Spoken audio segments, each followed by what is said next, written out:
Welcome to Own Your Heart Health. I'm Dr. Regina Druz, your holistic cardiologist. This week, we will dive into common heart health concerns, uncovering root causes, and unpacking scientific discoveries and controversies. The information provided does not constitute medical advice. Please contact your healthcare practitioner before making any changes that may impact your health. Well, hi, everyone. I am today with a wonderful guest, and I'm so happy that when we attended a conference, her and I together, I didn't know her at all, but she came up to me and she said, "Hi, I'm Dr. Jennifer, and I really like, things you're talking about. Can we discuss?" And, whatever we're discussing today is exactly why Dr. Jennifer is here. She is an integrative gynecologist and also longevity physician. And I think this is an amazing opportunity for us as women to understand how our life cycle actually factors into our longevity. And the exciting part is that we have options today that we didn't have just a few years ago, believe it or not, that are kind of bridging this area of hormonal optimization, longevity optimization. And in my opinion, in my humble opinion, and maybe Dr. Jennifer will agree or not, in my opinion, I think they're game changers specifically for women, for patients who are women, especially women who are in perimenopause and menopause. So Dr. Jennifer, welcome to the show.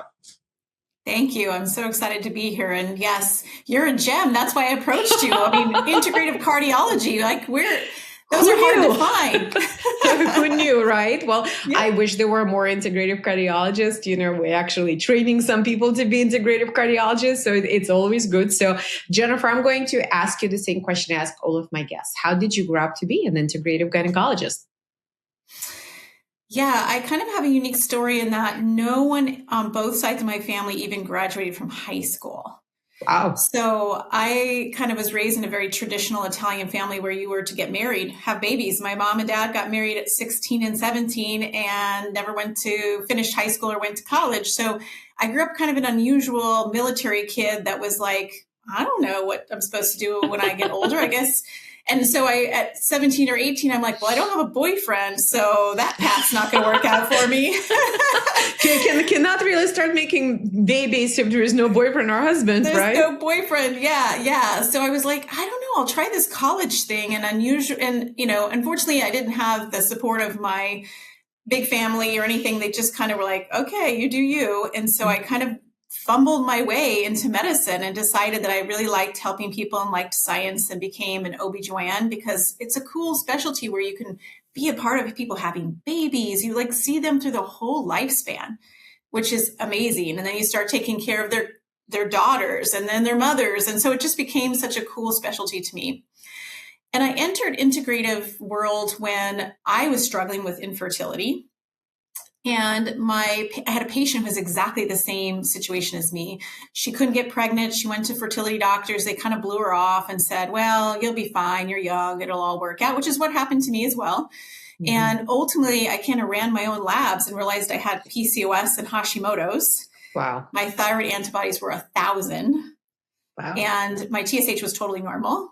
And so I kind of helped that patient through that journey, kind of exploring things a little bit more. I was like, well, what should I eat? And maybe it's not just about medication. Maybe there's something more to this whole picture. And then when I took an Institute of Integrative Nutrition class, and I was like, whoa, what? What we eat matters? Who knew these things? It just felt like a complete medical school education, right? Where did this stuff come from? So it just kind of led me down that pathway to help my patient get pregnant spontaneously. And then I obviously had an answer for myself and ended up being able to take Clomid and conceive. So it was kind of a both of us journey of fertility and figuring out what's the deeper why? Why is this not working? Why are we a little bit outside the box? And ultimately, once you learn this and see it, it's hard to unsee it. Yeah, it's so true. I just watched literally last night, I watched a documentary on Netflix, The Plastic Detox, and it's completely focused on the issues that have to do with fertility, rather infertility, and, decades of plastic contamination, microplastics. They're found in placenta, they're found in breast milk. They affect genital development of babies. They lead to low sperm count. It was absolutely fascinating because there was an investigator there, and she sort of did a tiny, field trial with 6 couples. And, I'm not going to spoil it for anyone who wishes to see it, but this is so impactful because not only did it focus on environment through the lens of contamination, like microplastics, but also environment overall, right? Diet, exercise, body composition. And this is sort of like what I find so striking right now is that cardiology is sort of backing into it, one by one, because we literally just had an article published in Journal of American College of Cardiology, which related consumption of ultra-processed foods to the incident cardiovascular events. So obviously, the more ultra-processed food people consumed, the more heart attacks and strokes they had.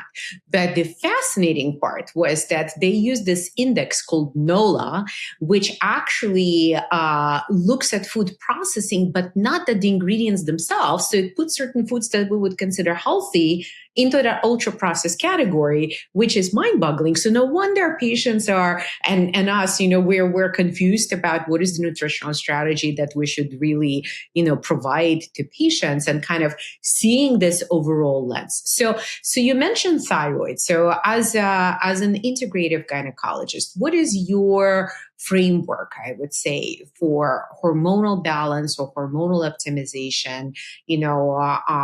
Obviously women are your primary group. I don't know if you see any men, since you're an integrative doctor, but how do you conceptualize it for women? Like, is there sort of a hierarchy that, if a woman, for example, is considering some sort of a hormonal assessment or investigation, or even thinking that her hormones may be a culprit in something that is interfering with her life, how do you position this?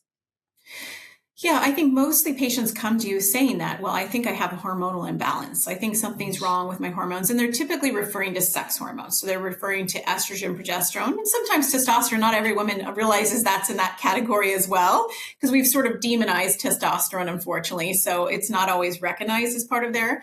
But I definitely try to, you have to see that we do whole body medicine. You practice whole body medicine. I practice whole body medicine. So I don't just talk about hormone optimization referring just to the sex hormones. Thyroid isn't very important. Your metabolic hormones, fasting, insulin, leptin, ghrelin, like all of these other hormones are just as critical for hormone balance. I frequently say to patients, it's like a symphony, right? They all have to go together. If you have the violin player going a little rogue, everybody can hear him and they can't sort of distinguish the other ones, but they have to work nicely together. So it's not always a simple answer of like, you have low estrogen. Here's the problem.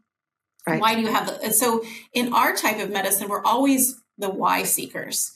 Why does this lab say this? Why do you have persistent thyroid symptoms, even though your TSH looks normal? Did your doctor look at a full thyroid panel? Did they check antibodies? And as you know, and I know, that's like missed all the time. They rarely check them. They rarely monitor thyroid antibodies, which drives me absolutely crazy when a patient comes and they're like, they never checked it. I'm like, what? You never got thyroid antibodies, but you were told you had Hashimoto's? Like, how? It's part of the diagnosis. Like, that's even the basics. And so that's how come they're still having persistent symptoms a lot of times, is that their thyroid antibodies are still high. So you have to figure out, how do I lower it? Is it a gut inflammation issue? Is it environmental toxins, like you just mentioned? Is it, maybe they have other hormones that are derailing their thyroid? They have maybe 2 autoimmune issues that, autoimmunity is essentially the same issue. It's just like, which organ did it decide to attack? To go after. Is it your thyroid? Is it your pancreas? Is it your joints? It's the same underlying problem of the immune system getting very confused as to who's the enemy and who's the friend. So it's a bigger hormone optimization. To me, is not just sex hormones. It's looking at all these hormones and how do they interplay with each other. PCOS is a perfect example, right? You can't tell someone they just have high testosterone and that's the issue. High testosterone leads to insulin resistance, which leads to inflammation. Then it makes your testosterone high. Then you get insulin resistance even more. Like it's this vicious cycle that continues and continues. And PCOS patients are like the perfect example of how these things have to work together. You can't just give them a birth control pill because they still gain weight. They still have acne. They still have brain fog from inflammation. They still have anxiety because those other two pieces of the triangle were never addressed. So it's a bigger picture, and it's important that patients realize when they come to an integrative doctor, we typically are looking at that bigger whole body picture. How do these things play nicely or not play nicely together? Yeah, that is so true. And I have to tell you that it is so important, I think, to communicate this message. And I'm so glad that you presented this view, because I often find myself in situations where women come and say, well, I'm becoming hypertensive, or, well, I'm having some chest pains, or, I'm gaining weight, my sleep is affected, and I want hormones. But their concept of what the hormones are that could actually help them is very narrow, right? They typically, as you alluded to, look at estrogen or progesterone replacement, maybe some vaginal replacement, sometimes, occasionally testosterone. They are not necessarily looking at these other pieces like adrenal hormones, right? Which are very, very powerful and affect, multiple issues cardiovascularly, water retention, blood pressure regulation, autonomic nervous system of the heart. So they're certainly not thinking about that. They're not thinking about thyroid, which, of course, as you mentioned, is part of that autoimmune engagement that actually translates into increased vascular risk, right? So we're going to see some parts of it. And they're also not looking at the metabolic hormones. And I was recently at a conference where there was a great presentation by a nutritionist. She published a book, that was focused on the newer medications that we all know right now about, Ozempic, Zepbound, Wegovy. They're sort of all in similar classes. They're not all the same, but they're in similar classes. And she said, look, there is an age-related decline in some of these hormones. That's why these medications that are agonists actually work. And we should think of these medications not as weight loss medications, but as a hormonal replacement therapy. And I said to myself, that is so true, because it is exactly what those medications are. Yes, they promote weight loss, but they're hormonal replacement therapy. So I know you've been using a lot of them. So why don't we go there and you tell us what's been happening in your practice with your patients with this type of a hormonal replacement therapy? Yeah, so I see predominantly perimenopause and menopause patients. I mean, I'm in perimenopause, so I think it naturally attracts people to be like, she knows what's going on. They can see my hot messness on Instagram and know that I'm part of the crew.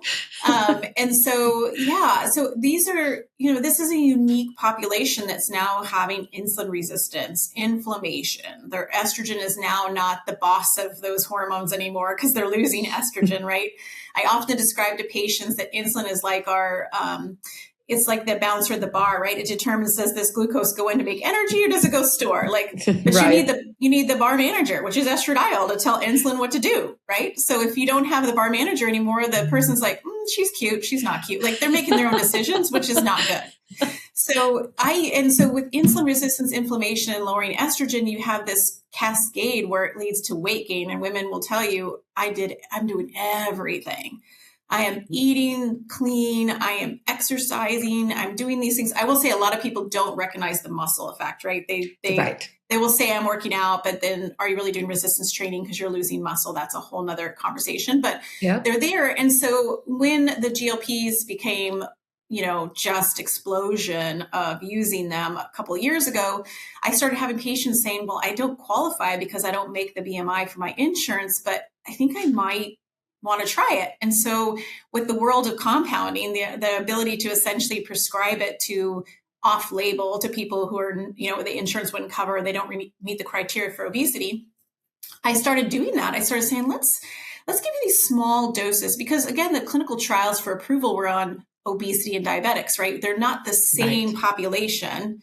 we're not talking about someone who needs to lose 200 pounds. We're talking about someone who wants to lose 10, 15, 20, 30. They're in this smaller, and they really have a metabolic dysfunction that we're trying to like get over to the other side, right? And so I started using these low doses. And so the word microdosing kind of came around a couple of years ago. To my knowledge, I think Dr. Tina Moore was one of the first people to kind of get out on the soapbox and really talk about the concept of microdosing. And some people define it as the starting dose and below, anything from the starting dose to below. It just, in my mind, it's low doses of these medications, whether or not you're using semaglutide or tirzepatide.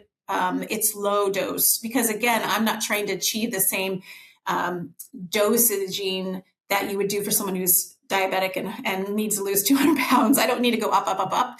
Oftentimes, I just need to get the catalyst going to lower their inflammation, lower their insulin resistance. And then what they're doing from an exercise and nutrition standpoint starts to work.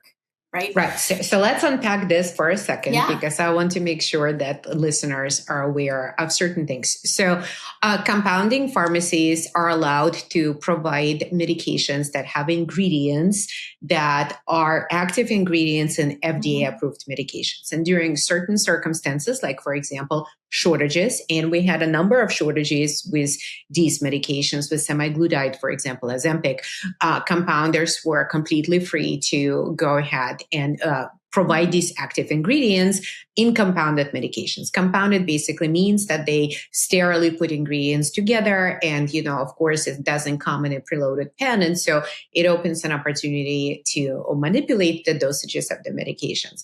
Currently, we are sort of in the environment where FDA said, well, we don't have a shortage anymore. So a majority of these compounding opportunities are actually supposed to wind down. We do have a pathway for anyone who's considering microdosing. And I personally love microdosing. So I'm going to, grill you on all the doses and exactly what you were seeing. But I love microdosing. But, currently one of the established pathways comes directly from the manufacturer. So for example, at the Holistic Heart Centers, we use something called Lilly Direct.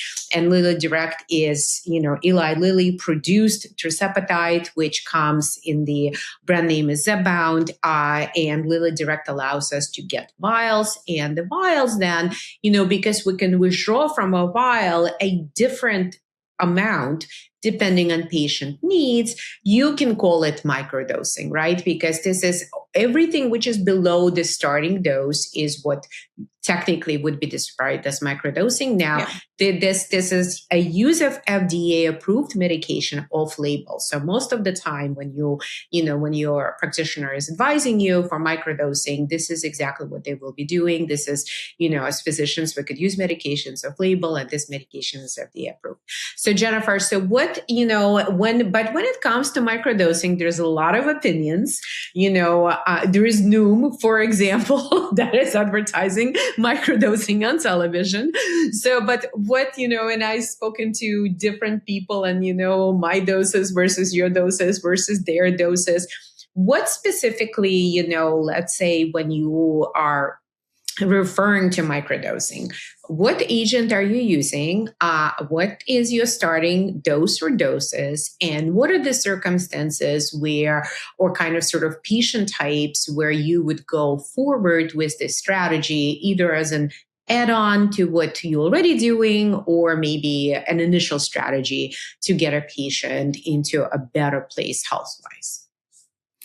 Yeah. So who chooses it? First of all, there are patients who might be starting on, say, HRT, but it's going to take a couple months to get optimized from that. And maybe their weight stabilization might happen, but they're like, I need to start getting this going because it's less motivating to go to the gym when I'm not losing any weight. Right. So that's probably the most common type patient I see who's like, I got to lose these 20 pounds.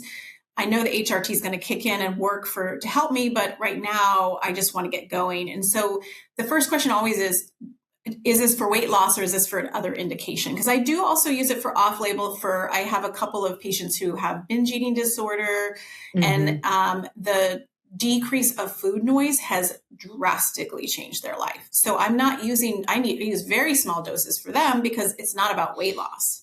It's about controlling the neuroinflammation pathway. And so that's a whole different patient from that perspective. So the first question always is, do you want to lose weight? How much weight are we aiming to lose, right? Or what is the projection of how fast we want to do this or how slow we want to do this? Because, and that really, you get that information from talking to the patient about what diet and lifestyle changes they have now, right? If someone's coming to you saying, oh, I ate terrible, I got 4 kids, I'm running around and blah, blah, blah. I'm like, okay. you don't need a drug. You need something else. Yeah. Or even if we used it, we would use very minimal doses because I got to work on nutrition with you, because it's not going to be hitting you harder and harder and harder is not going to help if you're still eating drive-through. It's not going to work. Like I need you to you're just pushing the boulder uphill. So it's more of just kind of understanding how much weight do we want to lose? What is the time frame we want to do this? How much nutrition and lifestyle guidance do you need to do this? And then usually the doses so semaglutide the starting dose is 0.25 milligrams. So and nowadays you ask, have you been on it before? Yes. Because some people a lot of people have. Yeah. I was on it 3 years ago when my insurance covered. Now it doesn't do that. So that's important information too, to understand when you start them off. If they were like, I was on 0.75, I'm like, well, then I'll start you on a 0.25 because you probably might not be somebody who responds much to like half of the starting dose. So anywhere between half of the starting dose and the starting dose is where I'm aiming. Okay. And then it's prescribed for weekly, right? So it's prescribed once a week injection. Even that, I do kind of change that a little bit. So especially when someone's offboarding off of GLP, so they've lost their 15 pounds, they're happy, they figured out what the lifestyle changes are. They've really dialed in the stuff that they have to do. And so they're like, I want to get off the medication. And in my personal experience, in my practice, it just goes better to wean them off than to cold turkey. That's what I have noticed over doing this for a couple of years. It just doesn't go as well. So I often talk about decreasing doses and spacing to get people off, and what is the time frame? Because what I noticed when I used to do it according to the FDA's, just stop them, you're fine. The patient would be like, oh my God, the food noise is out of control. Like it just, so I and it makes sense. You went from a hormone that's only around for a little short period of time to 7 days, and then you take it away from them. You're right. This is so true. Yeah, this is so true, because I find that, the most critical part of using these medications is the time frame, right? Because even if we look at the clinical trials, and clinical trials did not use microdosing, to my knowledge, they used, standard doses that manufacturers said, were meant to use. And then patients were escalated into the next dose that they could tolerate. And, majority of these trials were for weight loss. They were both for diabetics and non-diabetics. And then there were all sorts of different patient groups and different medications. We preferentially use tirzepatide, which is the active ingredient in Zepbound. And the diabetic version of that same ingredient is called Mounjaro. So they are sort of, in the same active ingredient, just different formulations. So what we find is that if you look, however, at those trials that were done at full pharmacological doses, people were in those trials from a year to 18 months. They were not sort of like one and done, because sometimes patients sort of expect these miraculous things to happen, in a matter of weeks, but that's just not possible, because it is a part of hormonal replacement therapy where the medications are actually promote increased concentration of hormones that are naturally made in the human body, but begin to decline as we age. So I think that's super important. And I do like, the fact that you're talking about the off-ramping, because off-ramping is also very important, but that on-ramping, what I found, as someone who tried microdosing, and now I'm just on the initial dose of Zepbound, those lower doses were very interesting, because at those lower doses, I noticed a very significant anti-inflammatory effect. It's sort of, was, and it's interesting, because we have a paradigm in cardiology. We have statin medications, and whether you're listening to this and you say, I'll never be on statin, or, I am on statin and it's fine. Statins are known for something called pleiotropic or pleiotropic effect, which is basically an effect that is dose independent, that is vascular stabilizing property. And, and there is, of course, a conversation that these medications, semaglutide, tirzepatide, and related medications are also capable of these pleiotropic effects. And we're actually beginning to see that they have them in the central nervous system. They have them in vascular endothelium. We could see that because, a lot of the trials have shown us that favorable effects on vasculature are not dependent on weight loss. They track with the drug, but not with the weight loss, right? So that's sort of very interesting. So what have you seen in terms of medications, anti-inflammatory properties? Like, any observations from your patients? Yeah, so exactly the same thing. Patients will say to me when they do these low doses, well, I didn't lose a lot of weight, but I feel like the puffiness is gone. Like I can feel like my joints are feeling better, like my brain's a little clearer, like I feel like almost like someone melted the inflammation away. And I'm like, great, that means we're going the right direction, right? Because again, this is not the top population that you're trying to lose 100 pounds. This is that you need to lower the two bigger things, insulin resistance and inflammation. So lowering inflammation is going to help with insulin resistance too, and ultimately going to help you with getting the other things kind of optimized too. And interestingly enough, I mean, speaking of off-label, definitely those factors come into play when we talk about off-label uses like neuroinflammation. Like I had this patient, I swear she was dialed in. I could not find any lifestyle or nutrition. Like I dug deep. This woman was perfect. And she could not lose weight. Yeah. I mean, it was like, dang, I mean, I really can't. I mean, she had the macros, the micros, the protein, the fiber, like she was dialed. And, and so I talked to her a little bit about the mind-body approach. And she said, well, I've never been the same since I lost my child. And he was 19 and I lost him to cancer. Wow. And I said, I don't know if this, and of course, in medicine, traditional medicine, our measurement of adrenals is a disaster, right? We don't do anything. It's really not ever even recognized. So she was like, I just want to try this low dose of GLPs because I feel like I'm inflamed. And I said, you know what? Let's try it, right? I mean, it's off label. You know that this is an indication. Yeah. She did nothing else. She did half a dose, starting dose of a GLP, and she lost 10 pounds in about 6 weeks. That was it. Nothing Amazing. else. And so it was fascinating. And the interesting thing is her brain, she's like, my brain fog is so much better. And I ended up sending her to a hypnotherapist who walked her through her trauma.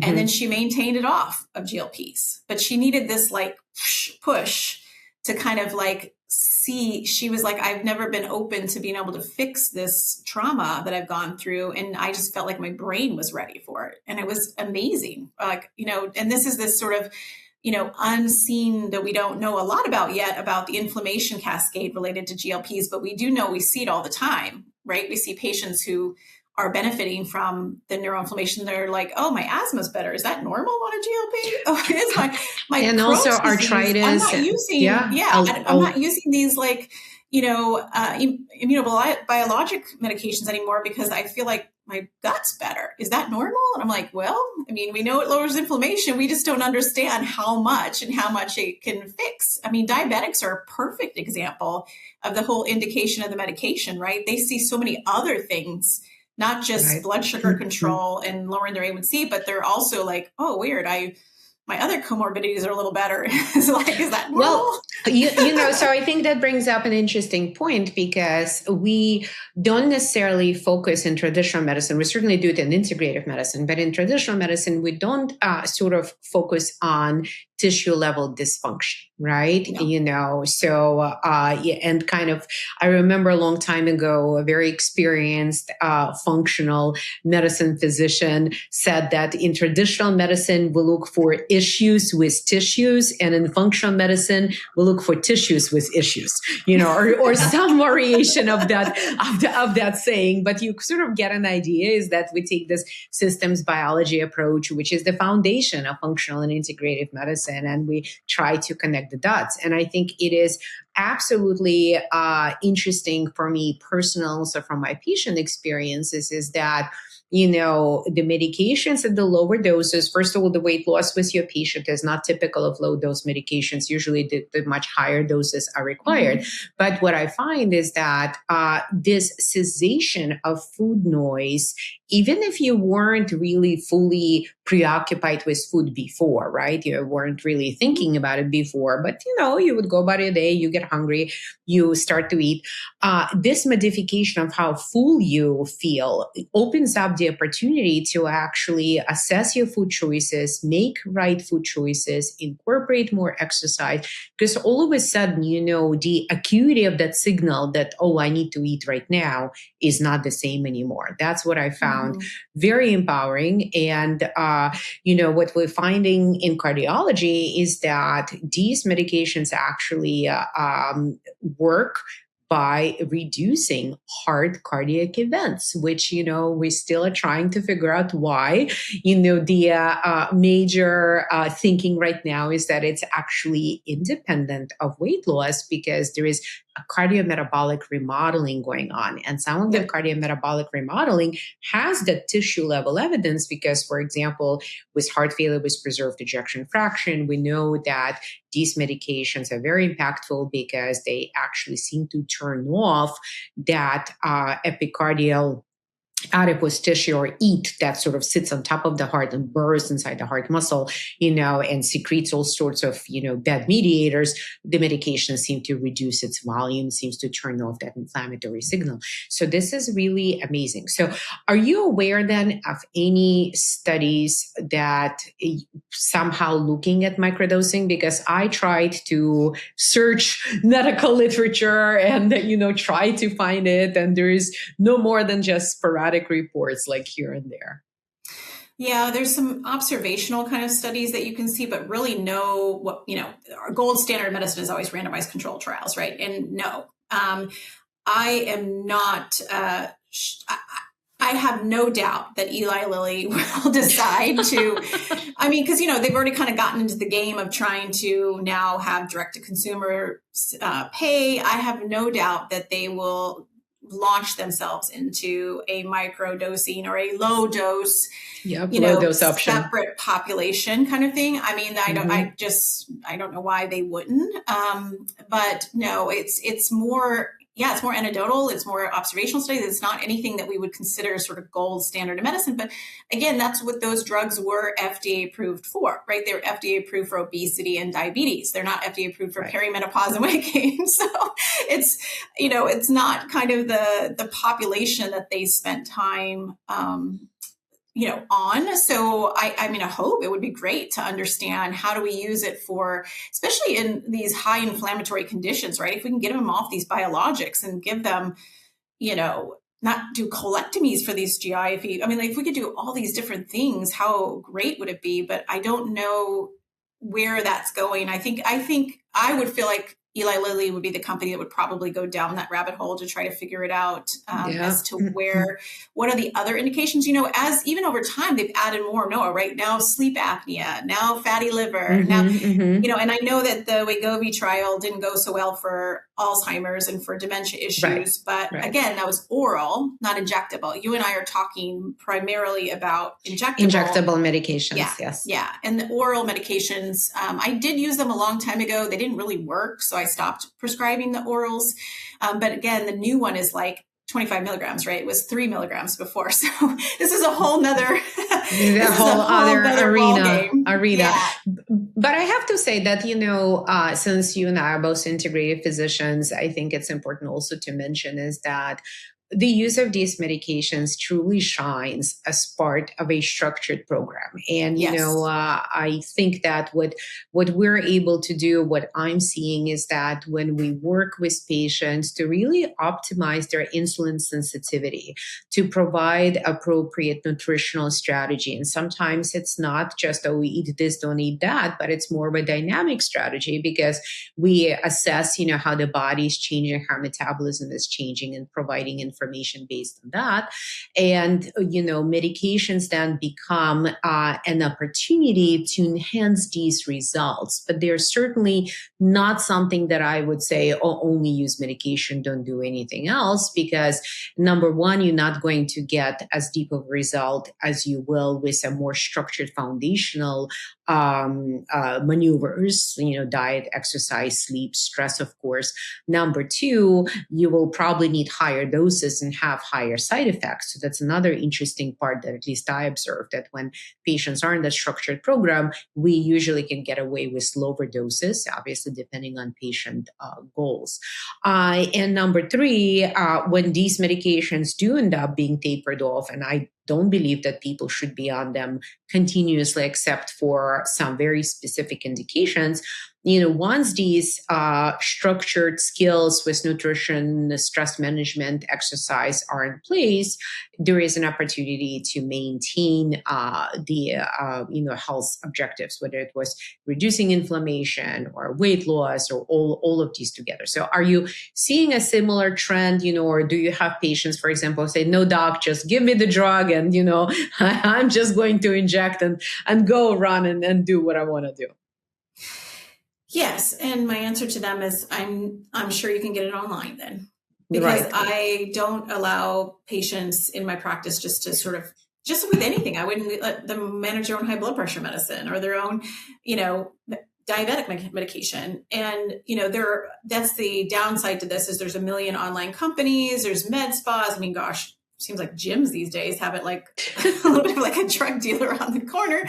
And, you can do that. There are plenty of available options, but it's not going to help you with sustainable weight loss, right? And sustainable health optimization or even weight optimization. So, and even, there's nuances in there. So for example, I used a GLP when I first went through perimenopause, and I was like, oh my God, what's up with this 8 pounds that just came out of nowhere? And I'm one of those weird people that eats like asparagus for breakfast. Like I've always been a healthy eater my whole life, but perimenopause just slapped me upside the face and said, welcome to the club. But I noticed the new chapter. New chapter. But what I noticed is that there were things I was doing I was not aware of. So for example, if I have the second glass of wine, I was more apt to like have a little dessert, or I would be like, oh, if I don't, I had to focus on fiber and protein, and I started counting my own fiber. I was like, oh, you're only like at 15. Like, that's pretty sad. So I found things that even though I thought I was healthy, I was doing that when I got off, I was like, okay, I have to do these things. Jen, you can't have a second glass of wine because you will eat your dessert. You have to have fiber. You have to have, get your protein in. You got to do the things that I tell patients every single day. And I thought I was doing, but I really wasn't when I started kind of looking into it. And that's something you're not going to get at a med spa. You're not going to get, and I have a med spa, I do aesthetics, but you're not going to get it sort of just a run of the mill online place, because they have to, it's really about diving deep on that particular person and what is the things that are going to be a problem once they get off the GLPs. So I think that's a nuance that being a medical professional provides over just sort of getting it online or getting it from your friend or, and to me, those are the patients that come to me who are like, yeah, I did that. It didn't work. And I get it from online and no one's contacted me back, or it's not, or I got off of it and I had to get back on it. I'm like, okay, well, why is that the case? Did they check your hormones? Like, what happened to your fasting insulin? What happened to your CRP? Like, what happened to your metabolic markers? If none of these things got better on the GLP, we're probably not on the right dose, or maybe not the right med. Or maybe not the right med. Semaglutide is different than tirzepatide, right? And different than retatrutide, the new one. So it may be that, you have to see these markers actually get better. That way, you're using the right drug. Just like if you have high blood pressure, you check it to see, is the blood pressure pill working? Is it responding? Is it actually the right one? Because, there's like only about 35,000 blood pressure medicines. So it's like, you have to understand what is the right. And I think you miss that when you're not in a medically supervised program. And certainly there are patients who come to me and don't want to be supervised. And that's like, well, you have other options. You can go somewhere else and find what makes sense for you. And I also don't put people on them if they don't have an indication for them, right? If someone's like perfect weight and everything looks good and they just want to do it because their friend's on it, I'm like, no, we don't do that. That's we don't do that. And, another very, very important part of it is that we need to also follow structured programs, allow us to follow biometrics, right? Because one of the consequences of these medications is that weight loss does not spare the muscle. So, at least in clinical trials, I was horrified to learn that up to 40% of weight that came off was actually from the skeletal muscle, which is not where we want to be. And what I find with microdosing specifically and medical supervision is that we are able to actually prioritize fat loss over muscle loss. So on average, our patients lose about maybe 4% of their weight loss is skeletal muscle. The rest is actually fat. And, part of it is, I think, related to timing, because when you microdose, you don't, get exposed to these pharmacological doses right out of the gate. Your body has a chance to adjust. Just as you mentioned, there are times when you're able to structure your nutrition better. You're paying a little bit more attention because that food noise, that food craving is gone. And you can actually say, oh, maybe, I need more fiber, or maybe I need to choose this instead of that. So what is your favorite microdosing protocol? Give us a situation and say, this is my most common patient. This is how I use it. And, this is sort of how I escalate, and this is how I taper down. Sure. Let me just say one last thing one thing about my population is fat loss in the face, right? I do aesthetics. So sometimes patients will be like, well, I want to lose 10 pounds this month. I'm like, no, you don't. Because this is valuable real estate. When you lose this fat, you're not getting it back. At 25, totally different story. At 55, not so much. Not so much. So I try to explain to patients. And then when you say you're going to, look at, not to be me, but Kardashian or these other ones that have the gaunt face. I'm like, if you lose weight loss too fast, it's going to come out of your face too. And, there's not a lot of options besides filling it back in. So, preserve the real estate that you like, right? From that perspective. So I typically start, I know you said tirzepatide, I typically start with semaglutide, because if someone doesn't respond at all to GLPs, having two hormones in my book does not make it better. So if they just, and it doesn't happen very often, but occasionally there's that person that just, even on a very small dose, just does not agree with them. They just, they're super nauseous, super constipated. They feel terrible. They're exhausted. They just don't feel good. So for my opinion, if it doesn't go well, even on a small dose of semaglutide, I'm not going to give them tirzepatide because, and not just could be even worse. Could be even worse. Yeah. And in my opinion, I think tirzepatide, from my personal experience, has less nausea side effects, but if you just frankly took the small dose of semaglutide and you just felt awful, it's not going to get any better giving you tirzepatide. And in general, that's a more expensive medication. Semaglutide is cheaper in general, and then tirzepatide. So I feel like it's a way for me to kind of test the water to see, how does this go? How do you feel on this? And if it's like, oh, I feel fine, no issues, I'm like, okay, let's talk about the difference between semaglutide, tirzepatide, maybe one that might be better than other. I think with the GIP hormone, in my opinion, I think when people have what I've noticed over the couple of years is when people have certain maybe relationship with food issues, more of the neurological aspect related to food. So I've had a couple patients over the years who maybe, they were kind of raised with their moms, like, finish the plate or you're going to be in trouble. Or they've had these, they grew up in a culture where food was what love is. So you eat everything and you don't stop because you're showing love for your family member. Right. So when there's these kind of food noise or more behavioral kind of aspects, or I had one patient who, she just anytime she smelled fast food, she couldn't resist going by it. It was like a pattern, like a pattern. So a conditioned reflex. A conditioned reflex. Yeah. I personally find tirzepatide works a little bit better in that category of patient than semaglutide, but I will start with semaglutide most of the time because, again, cost is a factor. How do they do? How are they responding? And so I will use either depending on how much weight loss, right? So I might do the starting dose if someone's like, yeah, I got to lose 40 pounds. I might do the starting dose, or I might do half if they tend to be sensitive to medications, or they tend to not really know how they're going to respond or how they feel. Again, part of that has to do with how much nutrition and lifestyle are dialed in. That patient I mentioned that was really dialed in, I'm not going to use a starting dose with her. Right. I need to use a smaller one. And then I, see them initially 2 weeks after. So I give them a shot, but I show them how to do it in clinic. I make sure they know how to do it. They give themselves their first shot with me. So I can see that they can do it. So that the fear is out and they could stick themselves. Yes. Yep. And then I send them home with 1 dose. We come back and assess in 2 weeks. How did you lose weight? Did anything happen? How did you feel? Where are we on this path? How much did you start to implement some of the nutrition things that I talked about? How hard is it going to be to do that? Right. And then we'll kind of set out almost like a program, like I usually give them 4 shots to go home with. So once we kind of get on this autopilot, then they see me once a month, they get the shots, they go home. Obviously they have access to me to call or email if something comes up. I do give everybody Zofran just in case. Oh, wow. So you're really covering all of your bases.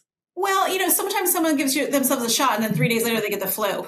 And they're like, ugh. And I'm like, I'm going to give you some Zofran just to have on hand, just in case that things happen. Or, you have a college kid who went through finals and they forgot that they got to continue to eat well and not just eat caffeine and donuts during that time.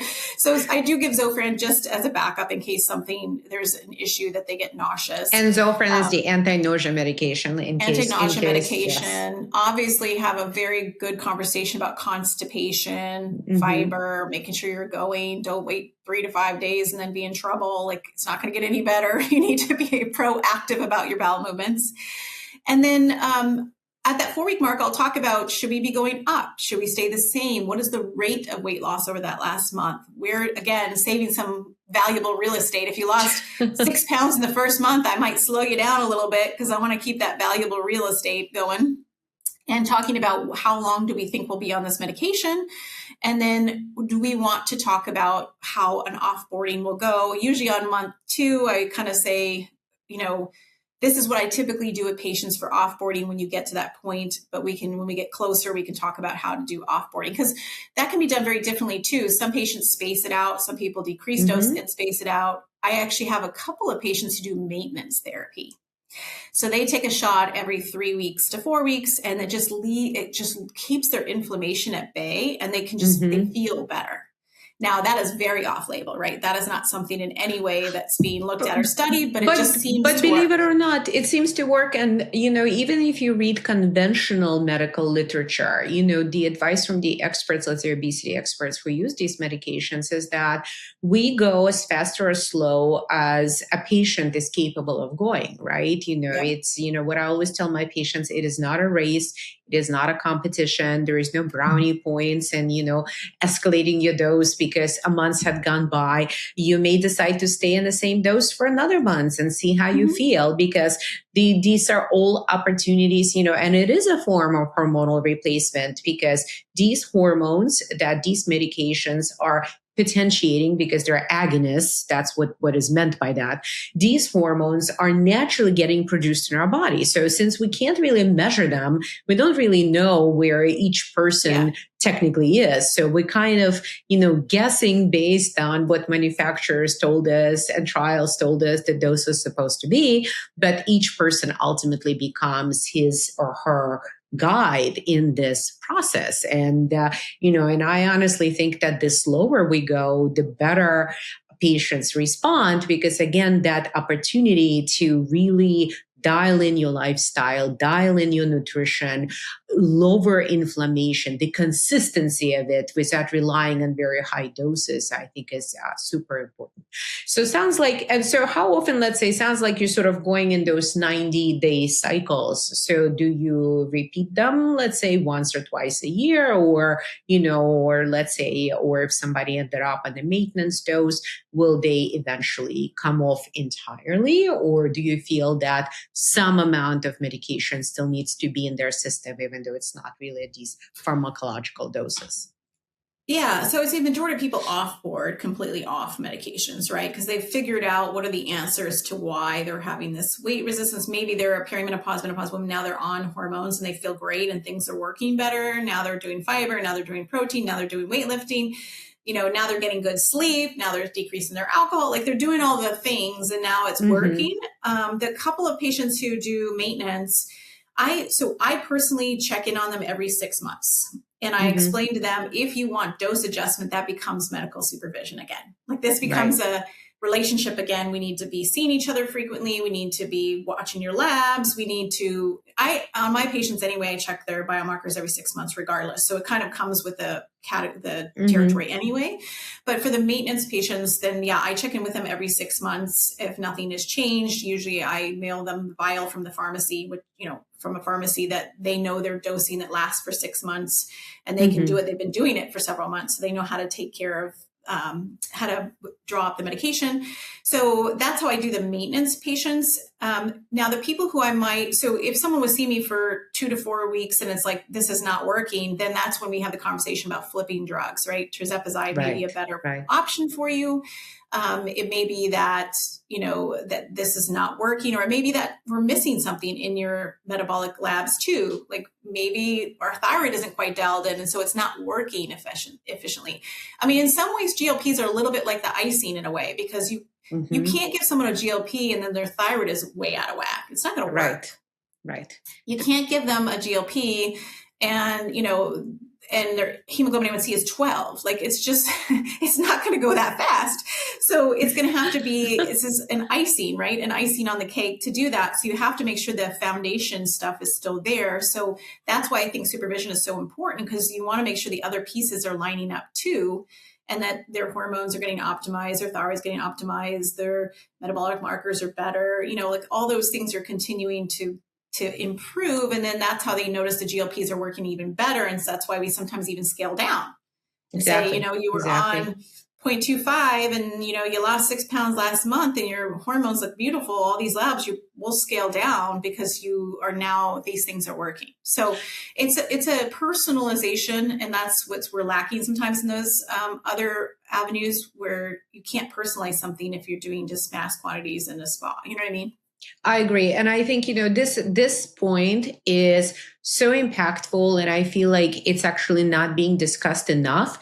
But any type of hormonal replacement therapy, and, GLP-1 agonists such as semaglutide or tirzepatide, which is so-called dual incretin because it affects two hormones, GLP-1 and something called GIP. So, or retatrutide, which is triple agonist. But whatever they are number one hormones. And so any hormonal replacement therapy shines when the foundation is dialed in. Just bringing hormonal replacement therapy on sort of unprepared terrain, that's usually when we see side effects. That's when we usually see things backfire. And, and the same is true for peptides. And actually both of these medications, just when you were talking, of course, because both of these medications are FDA approved peptides. That's their chemical structure. That's what they are. So, and the problem right now that we're seeing is that, what I always have a name for this, and it's sort of my pet peeve. I call it the shiny object syndrome, or SOS, right? So people want a shortcut. They want a magical solution. They want to grab onto the peptide or hormone or an injectable, but without putting in the work, without making this foundation, and without making the foundation stick, one simply doesn't reap the benefits, and often, kind of goes into the area of side effects. And that's the hard part. That's a tough part. And what I find is that for some patients, they learn it, unfortunately, in their own skin, that, time favors those who take the time to prepare themselves for these more advanced interventions. Jennifer, last words of wisdom to our listeners. Well, I wanted to comment one thing that I think is really important in the era that we're in regarding peptides is, you and I have a fantastic colleague named Dr. Shaw who interviewed Dr. Urth recently, and she said something that I thought was so important for right now, is that even if you're not in a medically supervised program, you have to realize that some peptides interact with other peptides, and they won't work as well, right? You almost can't even the concept of combining peptides like into one shot can be not useful. It could be terrible. Yeah, it's like you're then basically taking away the value of taking, BPC 157 or whatever from this other peptide. And so that's where the medical supervision is so important. Because right now we're in this, again, peptides are everywhere too, like, on demand. So I feel like without that supervision, you're not getting, you're not understanding that. You're like wasting some money and time if you're basically taking these things and don't realize that it's taking away the value of one by taking the other one at the same time and not cycling and all kinds of things. So I think it's important, again, like you said, to make sure that you're seeing that it's a personal approach and you're being supervised and you are able to get the most out of why you're taking a medication. Yeah. And you know what? What's the point? Building the foundation, it's not glamorous, it's not sexy, it's work, it doesn't get headlines, but boy, oh boy, it gets you far, and this is sort of like, I always use the house analogy. Like, you of course need a roof over your house, but there wouldn't be a roof or the house if you didn't have a foundation. And so, Jennifer, thank you so much. Super informative. And, our listeners, if you have any questions, you can post them. We do our best to respond to comments and, share your insights. Can provide you with medical advice, but we can maybe guide you in your thought process that you need to use for yourself. Thank you for tuning in to Own Your Heart Health with Dr. Regina Druz. This podcast is powered by Holistic Heart Centers. If you enjoyed the show, please rate and review us on your favorite podcast platform.